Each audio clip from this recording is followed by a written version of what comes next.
ನಮಸ್ಕಾರ ವೀಕ್ಷಕರೇ, welcome to stocks Kannada. ಬನ್ನಿ ಮಂಡೇ ನಿಫ್ಟಿ ಮತ್ತು ಬ್ಯಾಂಕ್ ನಿಫ್ಟಿ ಅನಲೈಸ್ ಮಾಡೋಣ. ನಿಫ್ಟಿ 50 ನೋಡಿ 293 ಪಾಯಿಂಟ್ ಫಾಲ್ ಆಗಿದೆ. 1.17% ಫಾಲ್ ಆಯಿತು. ಶುಕ್ರವಾರ ಹ್ಯೂಜ್ ಸೆಲ್ಲಿಂಗ್ ಗ್ಯಾಪ್ ಡೌನ್ ಆಗಿಬಿಟ್ಟು ಸಸ್ಟೇನ್ ಆಗಲಿಲ್ಲ, ಅಲ್ಲಿಂದ ಕಂಟಿನ್ಯೂ ಫಾಲ್ ಆಗ್ತಾ ಇದೆ. ಗ್ಯಾಪ್ ಡೌನ್ ಓಪನಿಂಗ್ ಆಗಿಬಿಟ್ಟು ಸೆಕೆಂಡ್ ಹಾಫ್ನಲ್ಲಿ ಕೂಡ ಕಂಟಿನ್ಯೂ ಸೆಲ್ ಆಫ್ ಬಂತು. ನಿಫ್ಟಿ ಬ್ಯಾಂಕ್ ಕೂಡ 213 ಪಾಯಿಂಟ್ ಮೈನಸ್ನಲ್ಲಿ ಕ್ಲೋಸ್ ಆಗಿದೆ. 51,351 ಇದೆ, 350 ಇದೆ present. Actually Nifty bank upside move ಆಗಲಿಕ್ಕೆ ಸಾಕಷ್ಟು ಪ್ರಯತ್ನ ಪಡ್ತು. HDFC ಬ್ಯಾಂಕ್ ಕೂಡ ಸಪೋರ್ಟ್ ಮಾಡ್ತು, ಆದರೂ ಲಾಸ್ಟ್ ಮೂಮೆಂಟು ಒಂದು ಡೌನ್ ಸೈಡ್ ಫಾಲ್ನಲ್ಲಿ ಕ್ಲೋಸ್ ಆಗಿದೆ. ಡೌ ಜೋನ್ಸು ಇದಕ್ಕೆ ಫಾಲ್ ಆಗಲಿಕ್ಕೆ ಕಾರಣ ಅಮೇರಿಕನ್ ಮಾರ್ಕೆಟ್ ಅಂತ ನಿಮಗೆಲ್ಲ ಗೊತ್ತೇ ಇದೆ. ನೋಡಿ, ಡೌ ಜೋನ್ಸು 610 ಪಾಯಿಂಟ್ ಮೈನಸ್ನಲ್ಲಿ ಶುಕ್ರವಾರ ಕ್ಲೋಸ್ ಆಗಿದೆ. ನಸ್ಡಾಕ್ ಕೂಡ 417 ಪಾಯಿಂಟ್ ಕ್ಲೋಸ್ ಆಗಿದೆ. ಹಾಗೆ ನೋಡಿ, ಡೌ ಫ್ಯೂಚರ್ಸು US ಫ್ಯೂಚರ್ಸು 717 ಪಾಯಿಂಟ್ನಲ್ಲಿ ಕ್ಲೋಸ್ ಆಗಿದೆ. This is very important. ಮತ್ತು ನೀವು ಬೇರೆ ನೋಡಿದರೆ ಗೋಲ್ಡ್ ನೋಡಿ, ಗೋಲ್ಡ್ ಪಾಸಿಟಿವ್ನಲ್ಲಿದೆ. ಮತ್ತು ಅಮೇರಿಕನ್ ಮಾರ್ಕೆಟ್ನಲ್ಲಿ ಕೆಲವೊಂದಿಷ್ಟು ಶೇರ್ಗಳು ಎನ್ವಿಡಿಯಾ ನೋಡಿ -2%, ಅಮೆಜಾನ್ ನೋಡಿ 8.9%, ಇಂಟೆಲ್ ನೋಡಿ 26%, ಎಲ್ಲ ಫಾಲ್ ಮಾರ್ಕೆಟ್ನಲ್ಲಿ ಸಿಕ್ಕಾಪಟ್ಟೆ ಒಂದು ಮೇಜರ್ ಡೌನ್ ಸೈಡ್ ಒಂದು ಟ್ರೆಂಡ್ ನಡೆದ ಇದೆ. 2 ದಿನದಿಂದ ಅದು ಕಂಟಿನ್ಯೂಷನ್ ಆಗಿದೆ. ನೋಡಬೇಕು ಸೋಮವಾರ ಹೇಗಿರುತ್ತೆ. ಆಮೇಲೆ ಇನ್ನೊಂದು ಇಂಪಾರ್ಟೆಂಟ್, ಆ್ಯಪಲ್ ನೋಡಿ. ಏನಕ್ಕೆ ಆ್ಯಪಲ್ ತೋರಿಸ್ತಾ ಇದ್ದೀನಿ, ಆ್ಯಪಲ್ ಶೇರ್ ಅಂತಿದೆ ಅಮೇರಿಕಾದಲ್ಲಿ, ಗೊತ್ತಿದೆ ನಿಮಗೆ. ಅದು +69ನಲ್ಲಿ ಕ್ಲೋಸ್ ಆಗಿದೆ. $1.5 ಅಪ್ಸೈಡ್ನಲ್ಲಿ ಕ್ಲೋಸ್ ಆಗಿದೆ. ಓಕೆ, ಇದನ್ನ ಎದಕ್ಕೆ ತೋರಿಸ್ತಾ ಇದ್ದೀನಿ ಅನ್ನೋದಕ್ಕೂ ಒಂದು ಕಾರಣ ಇದೆ, ಹೇಳ್ತೀನಿ ನೋಡಿ ಸ್ನೇಹಿತರೆ. ವಾರೆನ್ ಬಫೆಟ್ ಇವರು ಯಾರಂತ ನಿಮಗೆಲ್ಲ ಗೊತ್ತೇ ಇದೆ. ವಾರೆನ್ ಬಫೆಟ್ ಇವರು one of the famous investor in the world ಅಂತ ಹೇಳ್ಬೋದು ವಾರೆನ್ ಬಫೆಟ್. ಏನಕ್ಕೆ ಅಂದರೆ ನೋಡಿ, Warren Buffett Berkshire sold nearly half of its Apple stake. ನೋಡಿ, ಆ್ಯಪಲ್ ಶೇರ್ಗಳನ್ನು ಸಿಕ್ಕಾಪಟ್ಟೆ ಸೆಲ್ ಮಾಡಿದ್ದಾರೆ. ಯಾರು? ವಾರೆನ್ ಬಫೆಟ್ ಅವರು ಫ್ರೈಡೇ. ಹೀಗಾಗಿ ಆ್ಯಪಲ್ ಶೇರನ್ನು ತೋರಿಸಿದೆ. ನೋಡಬೇಕು ಸೋಮವಾರ ಹೇಗೆ ಓಪನ್ ಆಗುತ್ತದೋ. ಮೋಸ್ಟ್ ಪ್ರಾಬ್ಲಿ ಫಾಲ್ ಆಗೋ ಎಲ್ಲ ಚಾನ್ಸಸ್ ಇದೆ. ಮತ್ತೆ ಅಮೇರಿಕನ್ ಮಾರ್ಕೆಟು, ಯಾಕಂದರೆ Warren Buffett since long time, ಭಾಳ ವರ್ಷ ಆಗಿತ್ತು ನಾನು ಈ ಥರದ್ದೊಂದು ನ್ಯೂಸ್ ಕೇಳಿದ್ದಿಲ್ಲ. ಯಾಕಂದರೆ ವಾರೆನ್ ಬಫೆಟ್ ಅವರು ಸ್ಟಾಕ್ಗಳನ್ನು ಶೇರ್ಗಳನ್ನು ಸೆಲ್ ಮಾಡೋದು ಕಡಿಮೆ. ಅದರಲ್ಲೂ ಆ್ಯಪಲ್ ಶೇರ್ಗಳನ್ನು ಸೆಲ್ ಮಾಡಿದರೆ ಹ್ಯೂಜ್ ಕ್ವಾಂಟಿಟಿ ಅಂದಾಗ ಕನ್ಸಿಡರ್ ಮಾಡಲೇಬೇಕಾಗುತ್ತೆ. ನೋಡಿ, ಅದನ್ನು ಸ್ಪೆಷಲಿ ವಾರ್ನಿಂಗ್ ಅಂತ ಹಾಕಿದ್ದಾರೆ. ವಾರ್ನಿಂಗ್, ವಾರೆನ್ ಬಫೆಟ್ ಈ selling stocks a lot. This is ನೋಡಿ, ಸಾಕಷ್ಟು ಶೇರ್ಗಳನ್ನು ಸ್ಟಾಕ್ಸ್ಗಳನ್ನು ಸೆಲ್ ಮಾಡ್ತಿದ್ದಾರಂತೆ. ಏನಕ್ಕೆ ಇಷ್ಟು ದೊಡ್ಡ ಇನ್ವೆಸ್ಟರು ಸ್ಟಾಕ್ಗಳನ್ನು ತಮ್ಮ ಪೋರ್ಟ್ಫೋಲಿಯೋದಿಂದ ಸೆಲ್ ಮಾಡ್ತಿದ್ದಾರೆ ಅಂದರೆ what is the reason behind it? ಏನಾದರೂ ರೀಸನ್ ಇರಬೇಕಲ್ವಾ. ಬರೀ ಆ್ಯಪಲ್ ಶೇರ್ ಒಂದು ಅಂತ ಕೊಟ್ಟಿದ್ದಾರೆ, ಸಾಕಷ್ಟು ಸ್ಟಾಕ್ಗಳನ್ನು ಸೆಲ್ ಮಾಡ್ತಿದ್ದಾರಂತೆ ವಾರೆನ್ ಬಫೆಟ್ ಅವರು. ಸೊ ಅವರು ಅಂಥ ದೊಡ್ಡ ಇನ್ವೆಸ್ಟರು ಸೆಲ್ ಮಾಡಿದಾಗ ನ್ಯಾಚುರಲಿ ಅದು ಇಂಪ್ಯಾಕ್ಟ್ ಆಗುತ್ತೆ ಸ್ಟಾಕ್ ಮಾರ್ಕೆಟ್ ಮೇಲೆ, ಸ್ಪೆಷಲಿ ಅಮೇರಿಕನ್ ಮಾರ್ಕೆಟ್ ಮೇಲೆ, ಹಾಗೆ ಗ್ಲೋಬಲ್ ಮಾರ್ಕೆಟ್ ಮೇಲೆ ಕೂಡ. ಸ್ಪೆಷಲಿ ಅಮೇರಿಕನ್ ಮಾರ್ಕೆಟು, ಅವರು ಯಾರ್ಯಾವ ಸ್ಟಾಕ್ ಇದ್ವು ಅವು ಎಲ್ಲವೂ ಫಾಲೋ ಆಗೋ ಚಾನ್ಸ್ ಇದೆ ಮಂಡೇ ಅಂತ ಹೇಳ್ಬೋದು. So Monday American market follow ಆದರೆ ಏನಾಗುತ್ತೆ, ನ್ಯಾಚುರಲಿ ಇಂಡಿಯನ್ ಮಾರ್ಕೆಟ್ ಕೂಡ ಫಾಲೋ ಆಗುತ್ತೆ. ಹಾಗೆ ಗ್ಲೋಬಲ್ ಮಾರ್ಕೆಟ್ಸ್ ನೋಡಿದರೆ ವೆರಿ ಬ್ಯಾಡ್. ಗ್ಲೋಬಲ್ ಇಂಡೈಸಸ್ ಎಲ್ಲ ಒಂದು ನೆಗೆಟಿವ್ನಲ್ಲಿ ಕ್ಲೋಸ್ ಆಗಿವೆ ಫ್ರೈಡೇ. ನಿಕೈ ಅಂತೂ 5% ಫಾಲೋ ಆಗಿದೆ. ನಿಕೈ 5% ಫಾಲೋ ಆಗಿದೆ. ನಿಮ್ಗೆ ತೋರಿಸ್ತೀನಿ ನೋಡಿ. ನಿಕೈ ಇಂಡೈಸಸ್ ನಿಮಗೆ ಒಂದು ಫ್ಯೂಚರ್ ನೋಡ್ಬಿಡೋಣ. Future okay, 1 by 1 Dow Jones 610, S&P 500 100 points, Nasdaq 417 points, small cap 75%. VIX ನೋಡಿ, ವಿಕ್ಸ್ 25% ಅಪ್ಸೈಡ್ನಲ್ಲಿ ಕ್ಲೋಸ್ ಆಗಿದೆ. ವಿಕ್ಸ್ ಜಾಸ್ತಿ ಆಯ್ತಂದರೆ ನ್ಯಾಚುರಲಿ ಫಾಲ್ ಆಗೋ ಚಾನ್ಸ್ ಇರುತ್ತೆ. 25 ಇತ್ತು, ಕಡಿಮೆ ಆಗಿದೆ, 23ಗೆ ಬಂದಿದೆ. ಮತ್ತು ಸೋಮವಾರ ನೋಡಬೇಕು ಹೇಗೆ ವಿಕ್ಸ್ ಓಪನ್ ಆಗುತ್ತೆ. ಮತ್ತು ಡಾಕ್ಸ್ ನೋಡಿ 421 point. England market FTSE 100 points, CAC 100, euro stocks 128. ಹಾಗೆ ಇನ್ನೊಂದು ಇಂಪಾರ್ಟೆಂಟ್ ಯಾವುದು ನಾನು ಹೇಳಿದ್ದೆ, ತೈವಾನ್ದು ಫಾಲ್ ಆಗಿದೆ. ಹಾಗೆ ಸೌತ್ ಆಫ್ರಿಕಾ ಫಾಲ್. ನಿಕೈ ಜಪಾನ್ ನೋಡಿ, ಜಪಾನ್ ಮಾರ್ಕೆಟು ನಿಕೈ ನೋಡಿ 2000 ಪಾಯಿಂಟ್ಗಿಂತಲೂ ಆಲ್ಮೋಸ್ಟ್ ಆಲ್ 6% ಫಾಲ್ ಆಗಿದೆ Friday. This is major issue ಅಂತ ಹೇಳ್ಬೋದು. ಗ್ಲೋಬಲ್ ಸೆಲ್ಲಿಂಗ್ ಇದೆ ಆಲ್ ಓವರ್ ದ ವರ್ಲ್ಡ್. ಎಲ್ಲ ಸ್ಟಾಕ್ ಮಾರ್ಕೆಟ್ಗಳಲ್ಲೂ ಒಂದು ಸೆಲ್ಲಿಂಗ್ ಆಗಿದೆ ಫ್ರೈಡೇ. ಸೊ ಸೋಮವಾರ ಏನಾದರೂ ಸಸ್ಟೈನ್ ಆಗ್ತಾವ ಅಥವಾ ಕಂಟಿನ್ಯೂಯೇಷನ್ ಸೆಲ್ಲಿಂಗ್ ಇರ್ತಾ ನೋಡಬೇಕು. ಮೋಸ್ಟ್ ಪ್ರಾಬಬ್ಲಿ ಕಂಟಿನ್ಯೂಯೇಷನ್ ಇರ್ಬೋದು ಅಂತ ಅನಿಸ್ತಾ ಇದೆ. ರಿಸೆಷನ್ ಫಿಯರ್ ಆಗ್ತಾ ಇದೆ ಮಾರ್ಕೆಟ್ನಲ್ಲಿ. ಹೀಗಾಗಿ ಹಾಗೆ ನಮ್ಮ ಏಷ್ಯನ್ ಕಂಟ್ರೀಸ್ ನೋಡಿದರೆ ಶಾಂಘೈ ಕೂಡ ಫಾಲ್ ಆಗಿದೆ, ಚೈನಾ ಫಾಲ್ ಆಗಿದೆ, ಹ್ಯಾಂಗ್ಸೆಂಗ್ ಕೂಡ ಫಾಲ್ ಆಗಿದೆ, ಮೇಜರ್ 2.5% ಫಾಲ್ ಆಗಿದೆ. ಇವನ್ನೆಲ್ಲ ಕನ್ಸಿಡರ್ ಮಾಡಿದರೆ ನಮ್ಮ ಇಂಡಿಯನ್ ಮಾರ್ಕೆಟು ಶುಕ್ರವಾರದ್ದು ಪರವಾಗಿಲ್ಲ ಅನ್ಬೇಕು. ಯಾಕಂದರೆ ನೋಡಿ, ಬ್ಯಾಂಕ್ ನಿಫ್ಟಿ ಕೇವಲ 0.5% 0.40% ಫಾಲ್ ಆಗಿದೆ. ಅಂದರೆ most probably Monday Tuesday huge fall ಆಗೋ ಚಾನ್ಸಸ್ ಇದೆ. ನೋಡಿ, ಇಲ್ಲಿ ಕೆಲವೊಂದಿಷ್ಟು ಅನಲಿಸ್ಟು, ಫೇಮಸ್ ಒಂದು ಎಕನಾಮಿಸ್ಟ್, ಆರ್ಥಿಕ ತಜ್ಞರದ್ದು ಒಂದು ಕಮೆಂಟ್ಸು, ಒಪಿನಿಯನ್ ಹೇಳ್ತಾ ಇದ್ದೀನಿ. Sam rule confirms economic weakness as recession risk intensify. ನೋಡಿ, ಒಂದು ಎಕನಾಮಿಕ್ ರಿಸ್ಕ್ ಇಂಟೆನ್ಸಿಫೈ ಅಂತ ಹೇಳ್ತಿದ್ದಾರೆ. ಸೊ ಏನಪ್ಪ ಅದು ಅಂತಂದರೆ, ಐ ವಿಲ್ ಶೋ ಹಿಯರ್. ನೋಡಿ, economist Claudia Sam developed the Sam rule which states that the economy is in recession when the unemployment rate 3 months average is a 0.5% point above its 12-month low. As shown, the latest employment report has triggered that indicator. ಒಂದು chart ಕೂಡ ಇದೆ ಇಲ್ಲಿ regarding ಒಂದು unemployment rate ಅಥವಾ employment rate ಅದನ್ನು ಏನಿದೆ ಕಡಿಮೆ ಆಗ್ತಾ ಇದೆ ಅಂತ ತೋರಿಸಿದೆ. ಎಸ್ಟರ್ಡೇ ನಿನ್ನೆ ವಿಡಿಯೋದಲ್ಲಿ ನಿಮಗೆ ಎಕ್ಸ್ಪ್ಲೈನ್ ಮಾಡಿದ್ದೆ. ಒಂದು ಪಾಸಿಟಿವ್ ನ್ಯೂಸ್ ಬಂದಿದೆ, ಒಂದು ಮಾತ್ರ ತುಂಬ ನೆಗೆಟಿವ್ ಇದೆ ಅಂತೇಳಿ. ಹೀಗಾಗಿ ಅಲ್ಲಿ ಅನ್ಎಂಪ್ಲಾಯ್ಮೆಂಟ್ ರೇಟ್ ಜಾಸ್ತಿ ಆಗಿದೆ ಅಂತ ತೋರಿಸ್ತಾ ಇದೆ. ಇಟ್ ಸಿಗ್ನಲ್ಸ್ ರಿಸೆಷನ್ ಅಂತ ಹೇಳ್ತಾ ಇದ್ದಾರೆ. So does this mean recession is imminent? Maybe. However, we can now add this indicator to the long list of other recessionary indicators also flashing warning signs. ನೋಡಿ, ಒಂದು ವಾರ್ನಿಂಗ್ ಸೈನ್ ಅಂತ ಹೇಳ್ತಿದ್ದಾರೆ ಅವರು. ಎಕನಾಮಿಸ್ಟು, ಆರ್ಥಿಕ ತಜ್ಞರು ಏನು ಹೇಳ್ತಾ ಇದ್ದಾರೆ ಅಂದರೆ ಒಂದು ವಾರ್ನಿಂಗ್ ಸೈನ್ ಅಂತ ಹೇಳ್ತಿದ್ದಾರೆ. ಅದಕ್ಕೋಸ್ಕರನೇ JP Morgan, ಸಿಟಿ ಅವರೆಲ್ಲ ಬೇಗ ರೇಟ್ ಕಟ್ ಮಾಡಿ ಅಂತ ಹೇಳ್ತಾ ಇದ್ದಾರೆ. ಸೆಪ್ಟೆಂಬರ್ನಲ್ಲಿ ರೇಟ್ ಕಟ್ ಮಾಡ್ಬೋದು ಅಂತ ಎಕ್ಸ್ಪೆಕ್ಟ್ ಮಾಡ್ತಿದ್ದಾರೆ. ಹೌದು, ಸೆಪ್ಟೆಂಬರ್ನಲ್ಲಿ ಮಾಡ್ತಾರೆ ನಿಜ. ಇವಾಗ ಆಗಸ್ಟು, ಅಲ್ಲಿವರೆಗೇನೋ ಮಾರ್ಕೆಟ್ ಕತೆ. ನಾಳೆ ಫಾಲ್ ಆಗುತ್ತಾ ಇಲ್ವಾ ನೋಡ್ಬೇಕಲ್ವಾ. ಮೋಸ್ಟ್ಲಿ ಸೋಮವಾರ ಮತ್ತೆ ಇವನ್ನೆಲ್ಲ ನೋಡಿದರೆ ಒಂದು ಆರ್ಥಿಕ ತಜ್ಞರು ಕೂಡ ಒಂದು ಮೇಜರ್ ರಿಸೆಷನ್ ಬರೋ ಚಾನ್ಸ್ ಇದೆ ಅಮೆರಿಕದಲ್ಲಿ ಅಂತ ಹೇಳ್ತಾ ಇದ್ದಾರೆ. ಹಾಗೆ ಯಾರು ಮೇಜರ್ ಇನ್ವೆಸ್ಟರು ಅವರು ಕೂಡ ಸೆಲ್ಲಿಂಗ್ ಮಾಡ್ತಾ ಇದ್ದಾರೆ ತಮ್ಮ ಸ್ಟಾಕ್ಗಳನ್ನು. ಆ್ಯಪಲ್ನಲ್ಲಿ ಸಿಕ್ಕಾಪಟ್ಟೆ. ವಾರೆನ್ ಬಫೆಟ್ ಅವರು ತುಂಬ ಫೇಮಸ್ ಇನ್ವೆಸ್ಟರ್ ಅವರು, ಆಲ್ ಓವರ್ ದ ವರ್ಲ್ಡ್ ಎಲ್ಲರಿಗೂ ಗೊತ್ತೇ ಇದೆ. ಅಂಥ ದೊಡ್ಡ ಒಬ್ಬ ಇನ್ವೆಸ್ಟರು ತಮ್ಮ ಪೋರ್ಟ್ಫೋಲಿಯೋದಲ್ಲಿ ಇರ್ತಕ್ಕಂಥ ಸಾಕಷ್ಟು ಸ್ಟಾಕ್ಗಳನ್ನು ಸೆಲ್ ಮಾಡ್ತಾ ಇದ್ದಾರೆ ಅಂದರೆ ದೇರ್ ಮೈಟ್ ಬಿ ಸಮಥಿಂಗ್ ಅಂತ ಹೇಳ್ಬೋದು. ಮತ್ತು ಅಮೆರಿಕದಲ್ಲಿ ಇಲೆಕ್ಷನ್ ಕೂಡ ಇದೆ, ತುಂಬ ಒಂದು ಟೆನ್ಸ್ ಆಗ್ತಾ ಇದೆ ಅಲ್ಲಿ. ಅದು ಒಂದು ಕಾರಣ ಇರ್ಬೋದು. ಯಾಕಂದರೆ ನಮ್ಮ ಇಂಡಿಯಾದಲ್ಲಿ ಕೂಡ ಇಲೆಕ್ಷನ್ ಇದ್ದಾಗ ಹೇಗೆ ಮಾರ್ಕೆಟ್ ಬಿಹೇವ್ ಮಾಡಿದ್ದು ನಿಮಗೆಲ್ಲ ಗೊತ್ತಾಯಿದೆ. ಅದರಲ್ಲೂ ಜಗತ್ತಿನ ಅತಿ ದೊಡ್ಡ ಒಂದು ಎಕನಾಮಿ ರಾಷ್ಟ್ರ ಅಮೆರಿಕ, ಅಂಥ ರಾಷ್ಟ್ರದಲ್ಲಿ ಒಂದು ಇಲೆಕ್ಷನ್ ನಡೀತಾ ಇವೆ, ಒಂದು ಇಂಟೆನ್ಸಿಫೈ ಆಗ್ತಾ ಇದೆ ಅಂದಾಗ, ಮತ್ತು ಈ ಥರ ಎಲ್ಲ ಇಂಡಿಕೇಟರ್ಸು ಮಾರ್ಕೆಟ್ನಲ್ಲಿ ಈ ಥರ ಒಂದು ರಿಪೋರ್ಟ್ಸ್ ಬರ್ತಾ ಇದೆ ಒಂದು ಅಂತಂದಾಗ ಅದಕ್ಕೆ ಮಾರ್ಕೆಟು ಒಂದು ಚಿಕ್ಕ ಕಾರಣ ಸಾಕು ಫಾಲ್ ಆಗಲಿಕ್ಕೆ. ಫಾಲ್ ಆಗ್ತಾ ಇವೆ ಸ್ನೇಹಿತರೆ ಅಮೇರಿಕನ್ ಮಾರ್ಕೆಟು. ಅದನ್ನು ಕೂಡ Japan, all over the world ಎಲ್ಲ ಮಾರ್ಕೆಟ್ ಕೂಡ ಫಾಲೋ ಮಾಡ್ತಾ ಇವೆ. ಜಪಾನ್ ಕೂಡ ರೇಟ್ ಜಾಸ್ತಿ ಮಾಡಿತ್ತು, ಇನ್ಫ್ಯಾಕ್ಟ್ ಕಟ್ ಮಾಡೋದಕ್ಕಿಂತ ಬದಲಿ ರೇಟ್ ಜಾಸ್ತಿ ಮಾಡಿತ್ತು. ಅದು ಒಂದು ಇಂಪ್ಯಾಕ್ಟ್ ಆಗಿದೆ. ಹೀಗಾಗಿ ನಮ್ಮ ಮಾರ್ಕೆಟ್ ಕೂಡ ಫಾಲೋ ಆಗ್ತಾ ಇದೆ.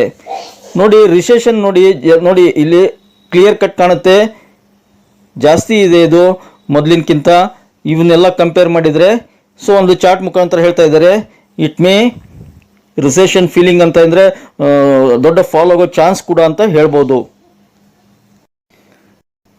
ನಿಫ್ಟಿದು 5 ಮಿನಿಟ್ಸ್ ಚಾರ್ಟ್ ಇದು. ನಿಫ್ಟಿದು 24,789ರಲ್ಲಿ ಮಾರ್ಕೆಟ್ ಓಪನ್ ಆಯಿತು. ಮತ್ತು ಹೈ 24,851 ಹೈ ಟಚ್ ಆಯಿತು. ಅಲ್ಲಿಂದ ಫಾಲ್ ಆಗಿದೆ. ಯಾರಾದರೂ ಟಾಪ್ ಲೆವೆಲ್ನಲ್ಲಿ ಪುಟ್ ಬೈ ಮಾಡಿದರೆ ದೇ ಆರ್ ಲಕ್ಕಿ ಫೆಲೋಸ್ ಅಂತ ಹೇಳ್ಬೋದು. ಒಂದು ಪ್ರಾಫಿಟ್ ಆಗಿರುತ್ತೆ. 24,717ರಲ್ಲಿ ಕ್ಲೋಸ್ ಆಗಿದೆ. ಓಕೆ, ಇನ್ನು ಡೈಲಿ ಚಾರ್ಟ್ ನೋಡೋಣ ಏನು ಹೇಳುತ್ತೆ. ಡೈಲಿ ಚಾರ್ಟ್ನಲ್ಲಿ ಒಂದು ಇಂಟ್ರೆಸ್ಟಿಂಗ್ ಫ್ಯಾಕ್ಟ್ ಹೇಳ್ತೀನಿ ನೋಡಿ ಸ್ನೇಹಿತರೆ, ತುಂಬ ಇಂಟ್ರೆಸ್ಟಿಂಗ್ ಇದೆ. ಓಕೆ, ಮೊದಲು ಇದನ್ನು ನೋಡ್ಬಿಡೋಣ, ಸಪೋರ್ಟ್ ಆ್ಯಂಡ್ ರೆಸಿಸ್ಟೆನ್ಸು, ನಂತರ ಹೇಳ್ತೀನಿ ನಿಮಗೆ. ಓಕೆ, ಕ್ಯಾಂಡಲ್ ನೋಡಿ complete bearish hammer candle form ಆಗಿದೆ. ಓಕೆ, ಒಂದು ಫ್ಯಾಕ್ಟು. ಆಮೇಲೆ ಇಲ್ಲಿ ಗ್ಯಾಪ್ ಇದೆ ಈ ಕ್ಯಾಂಡಲ್ಗೂ, ಇದು ಯಾವಾಗ ಫಿಲ್ ಆಗುತ್ತೆ ಗೊತ್ತಿಲ್ಲ. ನಂತರ ಇಲ್ಲೊಂದು ಸಪೋರ್ಟ್ ಲೈನು ನಾವು ಡ್ರಾ ಮಾಡಿದ್ವಿ. ಓಕೆ,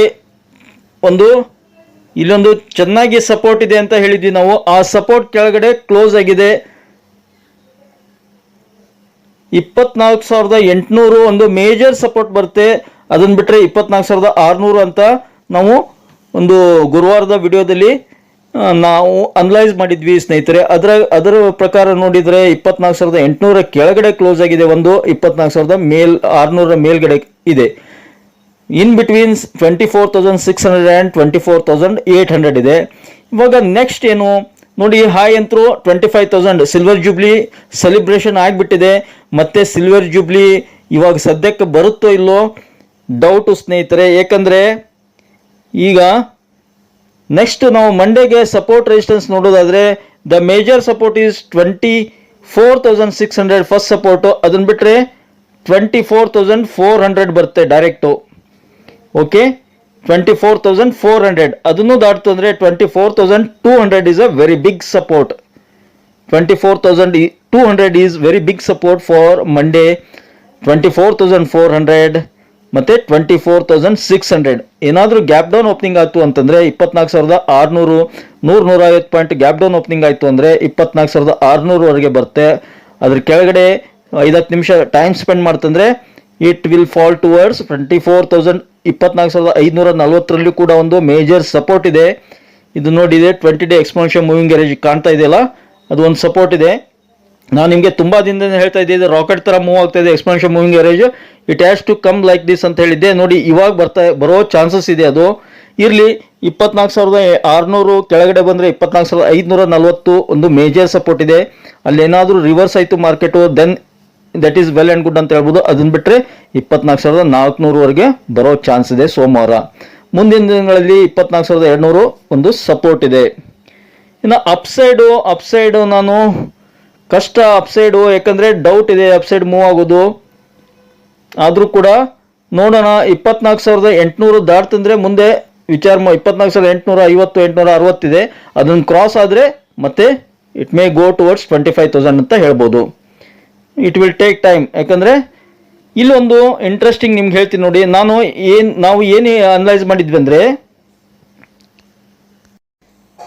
ನಾವು ಗುರುವಾರ ಏನು ಅನಲೈಸ್ ಮಾಡಿದ್ವಿ, ಸೊ ಮಾರ್ಕೆಟ್ ವಿಲ್ ಈ ಥರ ಒಂದು ಬಂದ್ಬಿಟ್ಟು ಫಾಲೋ ಆಗ್ಬೋದು ಮುಂದಿನ ದಿನಗಳಲ್ಲಿ ಅಂತ ಅನಲೈಸ್ ಮಾಡಿದ್ವಿ. ಆದರೆ ನೋಡಿ market already it has given a signal. ಅದನ್ನು ನಾವು ಐಡೆಂಟಿಫೈ ಮಾಡಲಿಲ್ಲ. ಏನಪ್ಪ ಅಂದರೆ ಒಂದು ಬ್ಯೂಟಿಫುಲ್ ಪ್ಯಾಟರ್ನ್ ಫಾರ್ಮ್ ಆಗಿತ್ತಿಲ್ಲಿ ನೋಡಿ. ಎಂ ಪ್ಯಾಟರ್ನ್ ಫಾರ್ಮ್ ಆಗಿದೆ ಆಲ್ರೆಡಿ. ಒಂದು 30% ಎಂ ಫಾರ್ಮ್ ಆಗಿದೆ. ಇದು ಕಂಪ್ಲೀಟ್ ಆಗ್ಬೇಕಂದ್ರೆ ನೋಡಿ ಅದನ್ನು ಐಡೆಂಟಿಫೈ ಮಾಡಲಿಲ್ಲ. ಈ ಪ್ಯಾಟರ್ನ್ ಈ ಥರ ಒಂದು ಪ್ಯಾಟರ್ನ್ಸ್ಗಳ ಫಾರ್ಮ್ ಆಗ್ತಾ ಇರ್ತವೆ. ನಾವು ಚಾರ್ಟ್ ನೋಡಿದಾಗ ಅದನ್ನು ಓದೋದು, ಅದನ್ನು ಕಂಡು ಹಿಡಿಯೋದು ತುಂಬ ಇಂಪಾರ್ಟೆಂಟು. ಅದು ನಮಗೆ ಕ್ಲೂ ಕೊಡ್ತಾ ಇರುತ್ತೆ. ಸೊ ಇದು ಕಂಟಿನ್ಯೂ ಆದರೆ ಫಸ್ಟು 24,400 ಇದೆ. ಸೊ ಅದು ಏನಾದರೂ ಈ ಬಾಟಮ್ ಇಲ್ಲಿ ಎಮ್ ಕಂಪ್ಲೀಷನ್ ಆಯ್ತಂದರೆ 24,200 ಇದೆ. So most probably clear cut M form pattern complete form ಆಗ್ಬೇಕಂದ್ರೆ it has to come towards 24,200 ಅಂತ ಹೇಳಲಿಕ್ಕೆ ಇಷ್ಟಪಡ್ತೀನಿ. ಅದನ್ನು ಕ್ರಾಸ್ ಆಗಿಬಿಟ್ಟು 24,000ವರೆಗೆ ಬಂದು ನಂತರ ಸ್ವಲ್ಪ ದಿನ ಟೈಮ್ ಸ್ಪೆಂಡ್ ಮಾಡಿ ಮೂವ್ ಆಗ್ಬೋದು ಈ ಥರ ಅಪ್ಸೈಡ್. ಇದಕ್ಕೆ ಯಾವಾಗ ಆಗ್ಬೋದು, ಸೆಪ್ಟೆಂಬರ್ ರೇಟ್ ಕಟ್ ಏನಾಗುತ್ತೆ ಆ ಟೈಮ್, ಅಲ್ಲಿವರೆಗೆ ಈ ಥರ ಫಾಲೋ ಆಗೋ ಚಾನ್ಸ್ ಇದೆ. ಸಪೋಸ್ ಯಾರಾದರೂ ಮೇಜರ್ ಒಂದು ಪೋರ್ಟ್ಫೋಲಿಯೋದಲ್ಲಿ ಇತ್ತೀಚೆಗೆ ತೊಗೊಂಡಿರ್ತಕ್ಕಂಥ ಸ್ಟಾಕ್ ಇದ್ದರೆ, ಯಾರಾದರೂ ಒಂದು ಶಾರ್ಟ್ ಟರ್ಮ್ಗೆ ಯಾರಾದರೂ ತೊಗೊಂಡಿದ್ರೆ ದಯವಿಟ್ಟು ಸ್ಟಾಪ್ ಲಾಸ್ ಮೇಂಟೈನ್ ಮಾಡಿ, ಇಲ್ಲಾಂದರೆ ಲಾಸ್ ಆಗೋ ಚಾನ್ಸ್ ಇರುತ್ತೆ.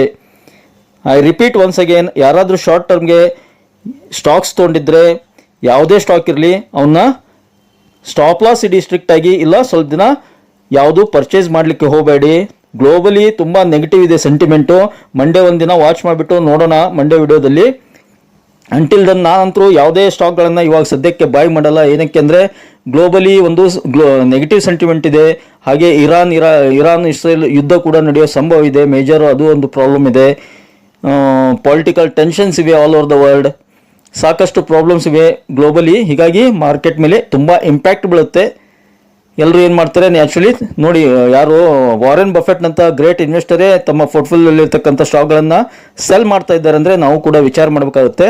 ಅದು ಒಂದು ನೆಗೆಟಿವ್ ಪಾಯಿಂಟ್ ಆಫ್ ವ್ಯೂ ಅಂತ ಹೇಳ್ಬೋದು. ಹೀಗಾಗಿ ಯಾರಾದರೂ ಪೋರ್ಟ್ಫೋಲಿಯೋದಲ್ಲಿ ತುಂಬ ಸಾಕಷ್ಟು ಇನ್ವೆಸ್ಟ್ ಮಾಡಿದರೆ, ಯಾವುದಾದ್ರೂ ಸ್ಟಾಕ್ಗಳನ್ನು ಸಾಕಷ್ಟು ದೊಡ್ಡ ಅಮೌಂಟಿನ ಇನ್ವೆಸ್ಟ್ಮೆಂಟ್ ಇದ್ದರೆ ಸ್ವಲ್ಪ ದಯವಿಟ್ಟು ಅದನ್ನ ಕಡೆ ಗಮನ ಹರಿಸಿ ಹಾಗೂ ಸ್ಟ್ರಿಕ್ಟಾಗಿ ಸ್ಟಾಪ್ ಲಾಸ್ ಮೇಂಟೈನ್ ಮಾಡಿ ಅಂತ ಹೇಳ್ಬೋದು. ನಾನು ಯಾರಿಗೂ ಕೂಡ ಬೈ ಮಾಡಿ ಸೆಲ್ ಮಾಡಿ ಅಂತ ರೆಕಮೆಂಡ್ ಮಾಡಲಿಕ್ಕೆ ಆಗಲ್ಲ, ಏಕೆಂದರೆ I am not a SEBI registered adviser. ಹೀಗಾಗಿ ಚಿಕ್ಕ ಹಿಂಟ್ ಕೊಡ್ಬೋದು ಅಷ್ಟೇ, ಓಪನ್ ಆಗಿ ಹೇಳಲಿಕ್ಕಾಗಲ್ಲ ಸ್ನೇಹಿತರೆ.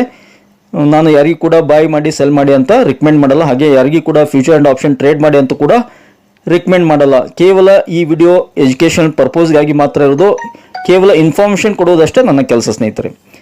I hope you can understand. ಈ ಥರ ಎಮ್ ಪ್ಯಾಟರ್ನ್ ಫಾರ್ಮ್ ಕಂಪ್ಲೀಷನ್ ಆಯ್ತಂದರೆ ಇವಾಗ ಎಲ್ಲಿಗೆ ಬಂದು ನಿಂತಿದೆ ಇದು ಎಮ್ ಪ್ಯಾಟರ್ನು?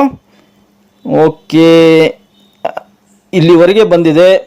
ಸೊ ಇದು ಕಂಟಿನ್ಯೂಷನ್ ಆದರೆ ಮಾತ್ರ ನಾನು ಹೇಳ್ತಾ ಇರೋದು. ಕಂಟಿನ್ಯೂಷನ್ ಆದರೆ ಫಸ್ಟ್ ಸಪೋರ್ಟ್ 24,400, ನೆಕ್ಸ್ಟ್ 24,200, ನಂತರ 24,000. ಸೊ ಇಲ್ಲಿವರೆಗೆ ಬರೋ ಚಾನ್ಸಸ್ ಕೂಡ ಇದೆ.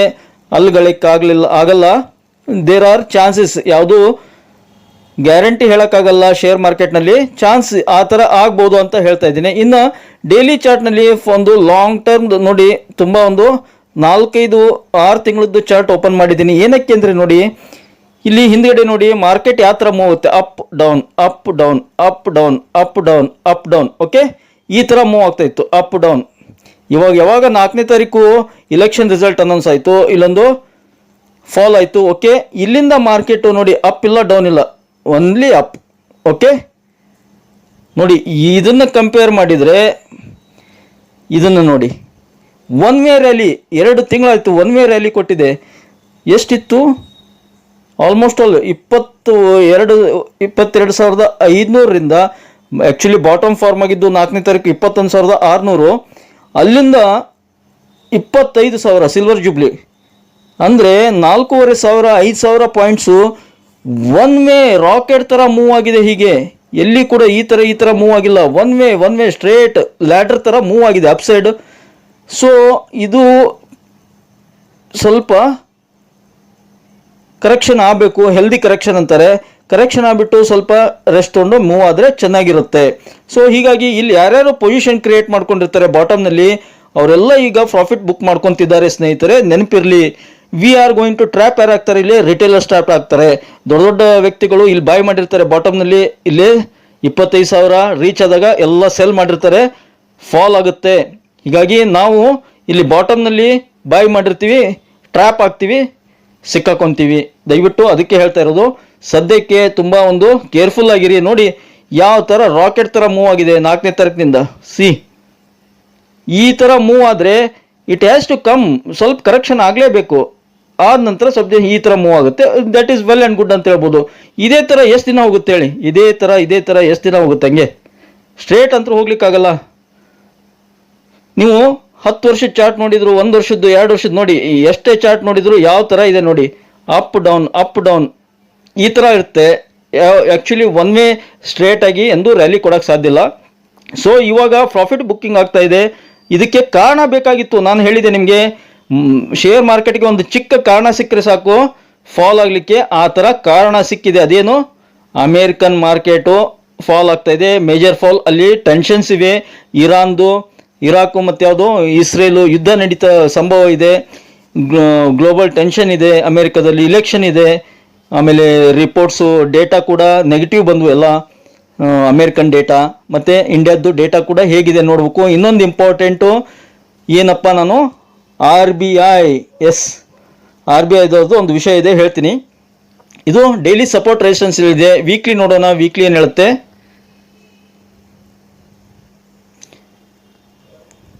ನೋಡಿ. ಈ ವೀಕ್ದು ತುಂಬ ದಿನಗಳಿಂದ, ಇಲ್ಲಿಂದ ತುಂಬ ದಿನಗಳಿಂದ ನೋಡಿ, ನೀವು ಅಬ್ಸರ್ವ್ ಮಾಡಿ, ಈ ವಾರದ್ದು ನೆಗೆಟಿವ್ ಕ್ಯಾಂಡಲ್ ಫಾರ್ಮ್ ಆಗಿದೆ. ಲಾಸ್ಟ್ ವೀಕ್ ಕಳೆದ ಸೋಮವಾರದಿಂದ ಗುರುವಾರದವರೆಗೆ ಈ ಥರ ನೆಗೆಟಿವ್ ಕ್ಯಾಂಡಲ್ ಫಾರ್ಮ್ ಆಗಿದೆ ಮತ್ತು ಒಂದು ರಿವರ್ಸ್ ಇನ್ವರ್ಟೆಡ್ ಹ್ಯಾಮರ್ ಥರ ಫಾರ್ಮ್ ಆಗಿದೆ.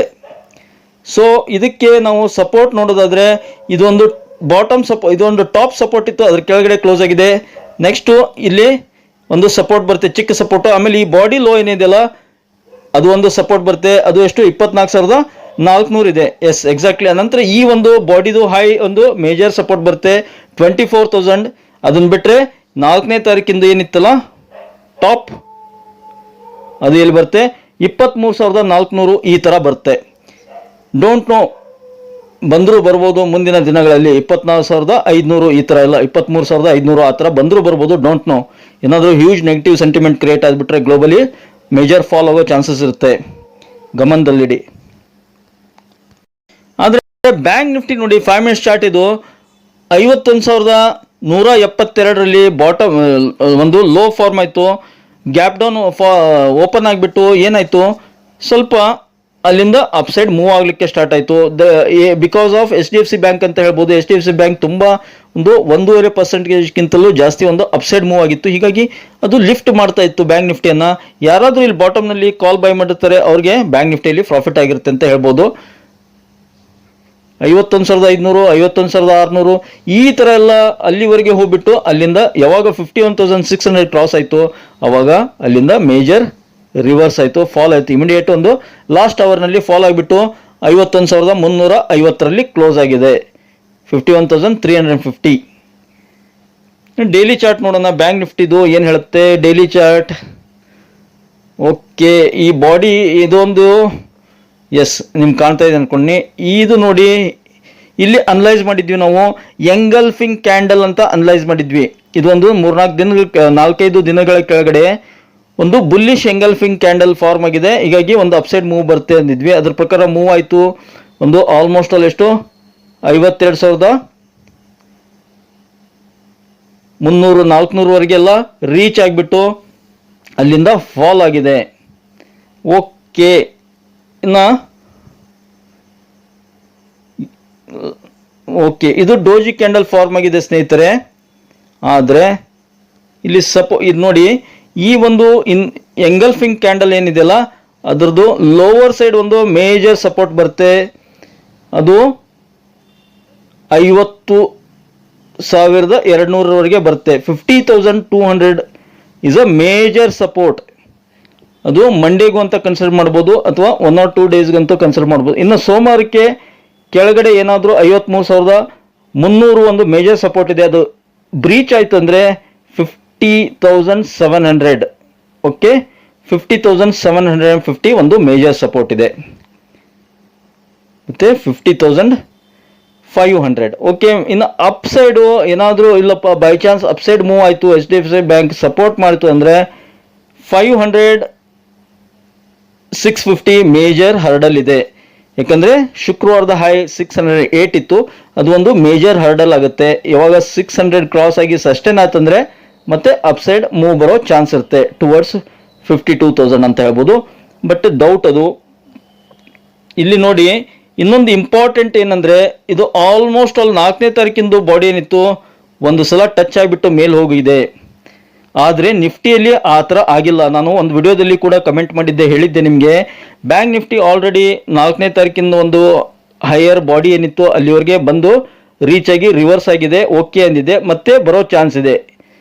ಈ ಥರ ಬಂದ್ಬಿಟ್ಟು ರಿವರ್ಸ್ ಆಗ್ಬೋದು, ಒಂದು ಇಲ್ಲ ಫಾಲ್ ಆಗ್ಬೋದು. ಫಾಲ್ ಆದರೆ ಮೇಜರ್ ಫಾಲ್ ಆಗುತ್ತೆ, 59,000 ಅಲ್ಲಿವರೆಗೂ ಬರೋ 49,100ವರೆಗೆ ಬರೋ ಚಾನ್ಸ್ ಕೂಡ ಇದೆ, ಹೇಳೋಕ್ಕಾಗಲ್ಲ. ಇಲ್ಲೇನಾದರೂ ಸಪೋರ್ಟ್ ತೊಗೊಂಡು ರಿವರ್ಸ್ ಆಯ್ತಂದರೆ ಓಕೆ, ಅದರ್ವೈಸ್ ಫಾಲ್ ಆಗ್ಬೋದು. ಆದರೆ ನಿಫ್ಟಿಯಲ್ಲಿ ನೋಡಿ 4ನೇ ತಾರೀಕಿನ ಒಂದು ಕ್ಯಾಂಡಲ್ ಏನು ಫಾರ್ಮ್ ಆಗಿತ್ತು ಅದರ ಒಂದು ಟಾಪನ್ನು ಇನ್ನೂವರೆಗೂ ಟಚ್ ಆಗಿಲ್ಲ. ಯಾವ ಥರ ಇದು ಬ್ಯಾಂಕ್ ನಿಫ್ಟಿ ಟಚ್ ಆಗಿದೆ ಆ ಥರ ನಿಫ್ಟಿ ಟಚ್ ಆಗಿಲ್ಲ. ಹೀಗಾಗಿ ನೀವು ಬ್ಯಾಂಕ್ ನಿಫ್ಟಿಗಿಂತ ನಿಫ್ಟಿಲಿ ಮೇಜರ್ ಫಾಲ್ ಆಗೋ ಚಾನ್ಸಸ್ ಇದೆ. ವೀಕ್ಲಿ ಏನಿದೆ, ಎಸ್ ನೋಡಿ ಆಲ್ಮೋಸ್ಟ್ ಆಲ್ 1 2 3 4 4 ವಾರ ಆಯ್ತು. 1 ವಾರ, 2 ವಾರ, 3 ವಾರ, 4 ವಾರ, 4 ವಾರ ಕಂಟಿನ್ಯೂ ವೀಕ್ನಲ್ಲೇ ಕ್ಲೋಸ್ ಆಗಿದೆ. ಯಾವುದು ಬ್ಯಾಂಕ್ ನಿಫ್ಟಿ ಆಲ್ಮೋಸ್ಟ್ ಆಲ್ ದೊಡ್ಡ ದೊಡ್ಡ ವಿಕ್ಸ್ ಫಾರ್ಮ್ ಆಗಿವೆ, ಇಂಡಿಕೇಟ್ ಮಾಡ್ತಾ ಇದೆ I am going to fall ಅಂತೇಳಿ. ಇಲ್ಲಿ ನೋಡಿ 4ನೇ ತಾರೀಕಿಂದು ಒಂದು ಬಾಡಿ ಇಲ್ಲಿ ಬರೋ ಚಾನ್ಸ್ ಇದೆ. ಅದನ್ನ ಬಿಟ್ಟರೆ ಅದರದ್ದೊಂದು ನೆಕ್ ಆಫ್ ದ ಬಾಡಿ ಅಂತ ಹೇಳ್ಬೋದು. ಅಲ್ಲಿ ಎಲ್ಲಿ ಬರುತ್ತೆ 50,000 ತೋರಿಸ್ತಾ ಇದೆ. ನೆಕ್ ಆಫ್ ದ ಬಾಡಿ 4ನೇ ತಾರೀಕಿಂದು 50,000 ರೌಂಡ್ ಫಿಗರ್ ಇದೆ. ಮೋಸ್ಟ್ ಪ್ರಾಬಬ್ಲಿ ಬರ್ಬೋದು. ಇವು ಪ್ರೊಬಬಿಲಿಟೀಸ್ ಮಾತ್ರ, ಇವು ನಾವು ಪ್ರೆಡಿಕ್ಷನ್ ಅಂತ ಹೇಳ್ಬೋದು, ಗ್ಯಾರಂಟಿ ಹೇಳೋಕ್ಕಾಗಲ್ಲ. 50,000 ವರೆಗೂ ವೀಕ್ಲಿ ಸಪೋರ್ಟ್ ಇದೆ. ಅದನ್ನು ಫಾಲೋ ಆಯ್ತಂದ್ರೆ ಮೇಜರ್ ಫಾಲ್ ಆಗುತ್ತೆ. 48,000 ಈ ಥರ ಎಲ್ಲ ಇದೆ. ಬಟ್ ಅತಿ ದೂರದ್ದು ನೋಡೋದು ಬೇಡ. ಫಸ್ಟ್ ಒಂದು 50,000 ಇಟ್ಕೊಳ್ಳೋಣ. ಇಲ್ಲಿಗೆ ಬಂದು ಸಪೋರ್ಟ್ ತೊಗೊಂಡು ರಿವರ್ಸ್ ಆದರೆ ಓಕೆ. ನೋಡಿ, RBI intervenes as rupee falls to new low, hits 83.76 against US dollar. ನಮ್ಮ ಒಂದು ರುಪಿ ವ್ಯಾಲ್ಯೂ ಫಾಲ್ ಆಗ್ತಾ ಇದೆ, ಕಡಿಮೆ ಆಗ್ತಾ ಇದೆ ಅಗೇನ್ಸ್ಟ್ US ಡಾಲರು. ಇದು ಒಂದು ತುಂಬ ಸೀರಿಯಸ್ ಮ್ಯಾಟ್ರು. ಚಿಕ್ಕದನ್ಸ್ಬೋದು, ತುಂಬ ಒಂದು ಇಶ್ಯೂ ಮಾಡುತ್ತೆ. ಹಾಗೆ ನೋಡಿ, foreign banks expect RBI MPC to keep policy rate unchanged at August 6 to 8 meet. S, RBI ಇದು 6ನೇ ತಾರೀಕಿನಿಂದ MPC ಮೀಟಿಂಗ್ ಇದೆ ಸ್ನೇಹಿತರೆ. This is the news. ಮತ್ತು ರೇಟ್ ಅನ್ಚೇಂಜ್ಡ್ ಆಗ್ಬೋದು. ಆ್ಯಸ್ ಇಟ್ ಈಸ್, ಏನು ಅಮೇರಿಕ ಮಾಡಿತ್ತು ಅದನ್ನೇ ನಮ್ಮ ದೇಶದ RBI ಕೂಡ ಮಾಡುತ್ತೆ. ಅಂದರೆ ಯಾವುದೇ ಒಂದು ರೇಟ್ ಬದಲಾವಣೆ ಮಾಡಲ್ಲ. As it is follow continuation ಇರುತ್ತೆ ಅಂತ ಅರ್ಥ.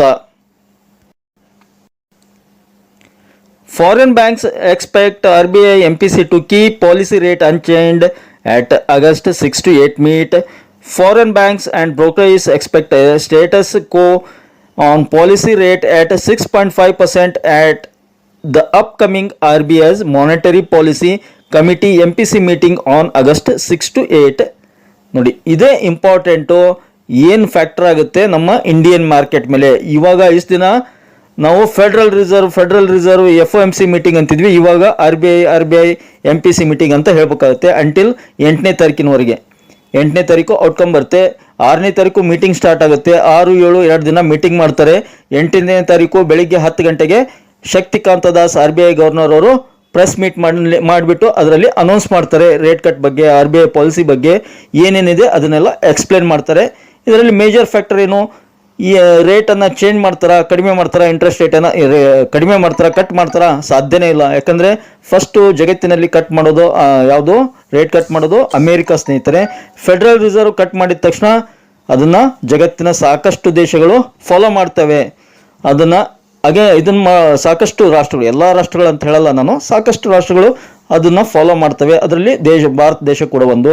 ಹೀಗಾಗಿ ಅಮೇರಿಕಾದಲ್ಲಿ ರೇಟ್ ಕಟ್ ಆಗೋದಕ್ಕಿಂತ ಮೊದಲನೇ ನಮ್ಮ ದೇಶದಲ್ಲಿ ಆದರೆ ವೆಲ್ ಆ್ಯಂಡ್ ಗುಡ್, ಸಿಕ್ಕಾಪಟ್ಟೆ ರ್ಯಾಲಿ ಬರುತ್ತೆ. ಅದು ನಂಗೆ ತಿಳಿ ಮಟ್ಟಿಗೆ ಸದ್ಯಕ್ಕೆ ರೇಟ್ ಕಟ್ ಮಾಡಲಿಕ್ಕಿಲ್ಲ. ಯಾಕೆಂದರೆ ಒಂದು ರುಪಿದು ಇಶ್ಯೂ ಕೂಡ ಆಗ್ತಾ ಇದೆ, ಡಾಲರ್ ಬೆಲೆ ಜಾಸ್ತಿ ಆಗ್ತಾ ಇದೆ, ಹೈ ಹೋಗ್ತಾ ಇದೆ ಡಾಲರ್ ಇಂಡೆಕ್ಸು. ಸೋಮವಾರ ಗೊತ್ತಾಗುತ್ತೆ ಡಾಲರ್ ಯಾವ ಥರ ಹೋಗ್ತಾ ಇದೆ. ರುಪಿ ಫಾಲ್ ಆಯ್ತಂದರೆ ರೇಟ್ ಕಟ್ ಮಾಡಲ್ಲ ಸ್ನೇಹಿತರೆ. ಹೀಗಾಗಿ ಸೆಪ್ಟೆಂಬರ್ನಲ್ಲಿ ಅವ್ರದ್ದೇನು ಮೀಟಿಂಗ್ ಮುಗಿಯುತ್ತೆ, ಯಾವುದು FOMC ಮೀಟಿಂಗ್, ಅದು ಮುಗಿದ ನಂತರ ನಮ್ಮ ದೇಶದಲ್ಲಿ ರೇಟ್ ಕಟ್ ಆಗುತ್ತೆ ನ್ಯಾಚುರಲಿ. ಅದ್ರ ಮಧ್ಯೆ ಇವರೇನಾದರೂ ಮಾಡಿದರೆ well and good, fantastic rally ಬರುತ್ತೆ ಅಪ್ಸೈಡು. ಆ್ಯಸ್ ಇಟ್ ಈಸ್ ಸ್ಟೇಬಲ್ ಇದ್ದರೆ ಮತ್ತು ಅದನ್ನು ಮಾರ್ಕೆಟಿಗೆ ಗೊತ್ತೇ ಇದೆ, ಅದನ್ನು ಯಾವುದೇ ಥರ ಕನ್ಸಿಡರ್ ಮಾಡಲ್ಲ. FIIs DI ಡೇಟಾ ನೋಡಿ. FIIಸು 3,310 ಕೋಟಿ ನೆಟ್ ಕ್ಯಾಶ್ ಸೆಲ್ ಮಾಡಿದ್ದಾರೆ. FIIಸು ಆ್ಯಕ್ಚುಲಿ ಗುರುವಾರ ಬೈ ಮಾಡಿದ್ರು 2,000 ಕೋಟಿ. ಅದಕ್ಕೋಸ್ಕರ ಮೋಸ್ಟ್ ಪ್ರಾಬಬ್ಲಿ ಹೋಲ್ಡ್ ಆಗಿತ್ತು ಕಾಣುತ್ತೆ ಯಾವುದು, ನಿಫ್ಟಿ ಬ್ಯಾಂಕು. ಇವಾಗ 3,500 ಕೋಟಿ ನೆಟ್ ಕ್ಯಾಶ್ ಸೆಲ್ ಮಾಡಿದ್ದಾರೆ FIIಸು. DIಸು ನ್ಯಾಚುರಲಿ ಬೈ ಮಾಡಿರ್ತಾರೆ. ಎಕ್ಸಾಕ್ಟ್ಲಿ ಅವರಿಬ್ಬರು ತುಂಬ ಅಗೇನ್ಸ್ಟ್, ಅವರು ಒಬ್ರಿಗೊಬ್ಬರು ಆಗಿ ಬರಲ್ಲ ನೋಡಿ. ಅದೇ ಥರ 2,900 ಕೋಟಿ DIಸು ನೆಟ್ ಕ್ಯಾಶ್ ಬೈ ಮಾಡಿದ್ದಾರೆ. ಸೊ FII DI ಡೇಟಾ ನೋಡಿದರೆ FIIsದು ಒಂದು ಪೊಟೆನ್ಷಿಯಲ್ ಇದೆ ಅಂತ ಹೇಳ್ಬೋದು. ಇನ್ನು ವೆರಿ ಇಂಪಾರ್ಟೆಂಟ್ SGX ನಿಫ್ಟಿ ಅಥವಾ ಗಿಫ್ಟ್ ನಿಫ್ಟಿ ನೋಡಿ 87 ಪಾಯಿಂಟ್ ಮೈನಸ್ನಲ್ಲಿದೆ. ಸೊ ಹೀಗಾಗಿ ಸೋಮವಾರ ಗ್ಯಾಪ್ ಡೌನ್ ಓಪನಿಂಗ್, ಅದ್ರ ಜೊತೆಗೆ ಮಂಡೇ ಮಾರ್ನಿಂಗ್ US ಫ್ಯೂಚರ್ಸ್ ಹೇಗೆ ಓಪನ್ ಆಗ್ತವೆ ಅದನ್ನು ನೋಡಬೇಕು. ಅದು ಏನಾದರೂ ಫಾಲ್ ಆಗಿತ್ತಂದರೆ ಎಸ್, ಇದು 87 ಇದ್ದಿದ್ದು 150ವರೆಗೂ ಬರ್ಬೋದು. ಅಥವಾ ಡವ್ ಫ್ಯೂಚರ್ಸ್ ಏನಾದರೂ ಅಪ್ಸೈಡ್ ಮೂವ್ ಆತಂದರೆ ಇದು 87 ಇದ್ದಿದ್ದು 20-30 ಬಂದರೂ ಬರ್ಬೋದು, ಹೇಳೋಕ್ಕಾಗಲ್ಲ.